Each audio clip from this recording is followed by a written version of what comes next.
কথাবার্তা চলতেছে। আচ্ছা, কি বলেন? বলতেছে যে আপনি টুইকেন না, এখন আপনি দেশে আসলে তুমি অল্প সময়ের জন্য অ্যারেস্ট হবা, এটা 100%।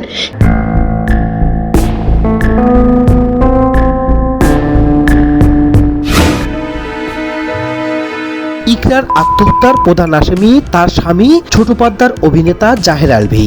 স্ত্রীর আকস্মিক মৃত্যুর সময় নেপালে শুটিং এ ছিলেন তিনি, কিন্তু আলভী তিথির সাথে পরকীয়া জড়ান। এই নিয়ে বাধে স্ত্রীর সাথে দ্বন্দ্ব। তোমাকে প্রথম দেখাতেই আমার ভালো লেগে গেছে। নেপালে নাটকের শুটিং শেষ হলে নায়িকা তিথি সহ নাটকের সবাই যখন দেশে ফিরে এলেন, তখন আলভী থেকে যান নেপালে। আলভী এক্স্যাক্টলি এখন কোথায় আছে সেটা আমি জানি না। বিশ্বস্ত সূত্রের মতে আলভী নেপালের নিরাপদ নয় ভেবে ভারতে পাড়ি জমান এই অভিনেতা, কারণ সে দেশে ফিরলে স্ত্রী ইকরার মৃত্যুর কারণে তাকে গ্রেপ্তারও হতে পারেন। জানা যায় ভারতে কলকাতায় অবস্থান করছেন তিনি। আলভী বেশ চিন্তিত, একের পর এক সিগারেট খাচ্ছেন। এছাড়া অন্য এক ভিডিওতে দেখা যায় সমুদ্রে পাড়ে বিষণ্ণ অবস্থায়। আলভীর দিন কাটছে বড়ই কষ্টের, সাথে নিজের কেরিয়ার ও গ্রেপ্তারের আশঙ্কা রয়েছে।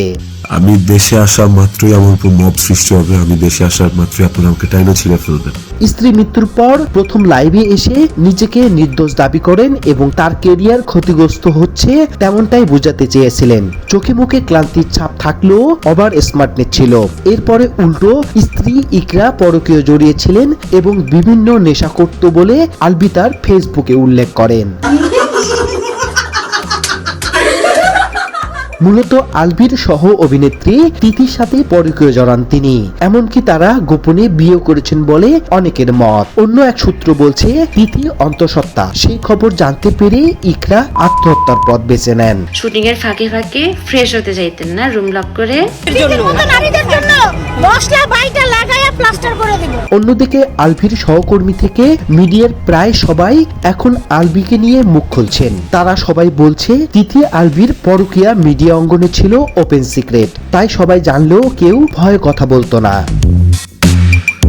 তো ভিউয়ার্স, আপনার কি মতামত তা জানাবেন ভিডিওর কমেন্ট বক্সে। আর ভিডিওটি ভালো লাগলে অবশ্যই চ্যানেলটি সাবস্ক্রাইব করবেন।